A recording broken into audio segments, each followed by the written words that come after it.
Hello, I'm Toby. Welcome to May's Morsels. So today is I'm going to combine days 5 and days 4 before I go back to the classroom. Why? Because it's the weekend and I'm not going to do any teachery work this weekend, so there's not much to report. And I decided I was only going to do one video and combine it into like a weekend recap video. So here we go. Welcome to May's Morsels, and thanks for joining me.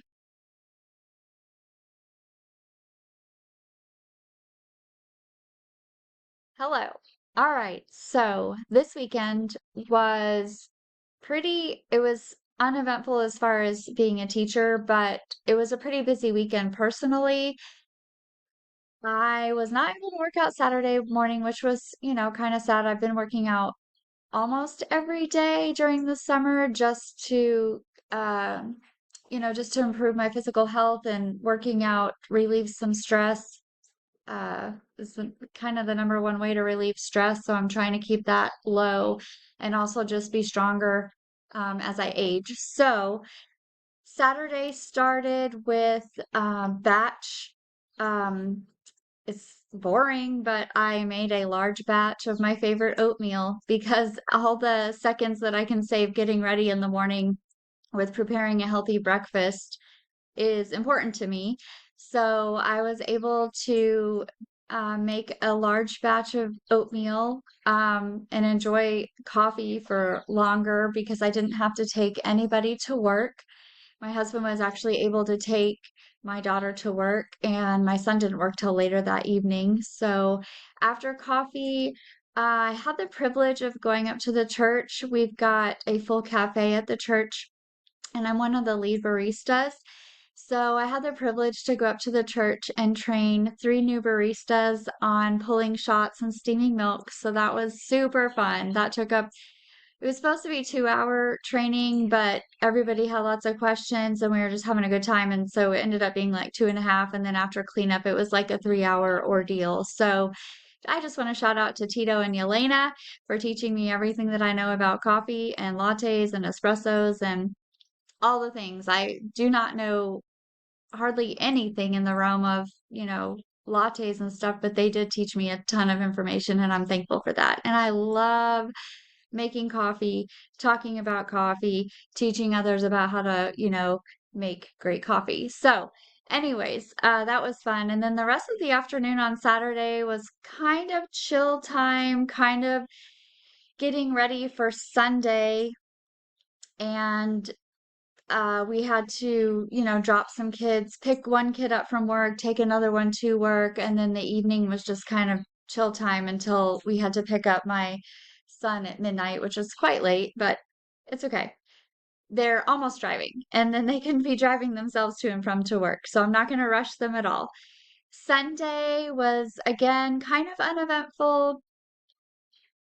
Typically, I we go to church as a family on Sunday. However, because I needed to do some more meal prepping for dinners for the week, I actually braved a Costco trip on Sunday morning, which was a lot. I try to avoid Costco on the weekends to grab a bunch of stuff, and I meal prepped two or three meals for my family, for two of the people in my family. My son was just diagnosed with some food allergies. So his food prep days are a totally different day of the week because I kind of am doing two separate meal preps because I don't want, because the other two are not restricted on what they can eat. So I meal prep separately for my child with allergies. Let's see. After that, we did run a few meals down to my oldest where he lives. He's living on his own, but I just brought some meals down to him to help him out this week and next week.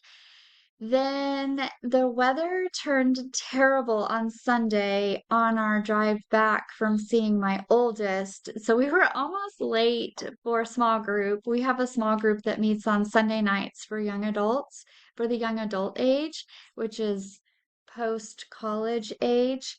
So, but we made it back with 5 minutes to spare and had a great time with them. And then I just kind of chilled the rest of the evening to get ready for Monday. So it was busy, but not teacher busy, but it was still important time that I needed to get some things done for my family and around my house. So I'm super excited to start this next week with more teachery videos. But for now, teachers, just make sure you're taking that time in the evenings and on weekends to not do teacher work because your brain needs a break. And we've all been there where we have done teacher things 24/7, and you know that your mental health struggles, your physical body struggles because you might not be taking care of yourself by eating properly and exercising and taking those downtime breaks. And also, your family likes to see you, or your loved ones, or whoever you're with. They like to see you. And I also don't want, I have a friend at work and she will yell at me if I work in the evenings or on weekends. So I've done pretty good at self monitoring that. But there are times when she's like, Toby, stop. You have to stop. You're not supposed to work 24/7. So I am thankful for friends like her, and I just didn't want her to yell at me for working because I'm already doing a lot before our contracted days begin. So anyways, I hope you all had some great downtime. And if you're getting, what do you do during your downtime on the weekends and in evenings? Because please tell me that you're taking that downtime to rest. You have to. You have to. This is me being serious. You have to take that downtime. Don't learn the hard way. Most of us learn the hard way, but just do it. Take that downtime, rest, because work will be there for you when you come back. And eventually, in May or June, on the last day of school, somehow, magically, miraculously, it all gets taken care of and everything gets done and all the boxes get checked. So be sure to take that downtime and rest. Love y'all. Thanks y'all so much for joining me. Thank you for giving me a quick morsel of your time for this weekend update. Bye.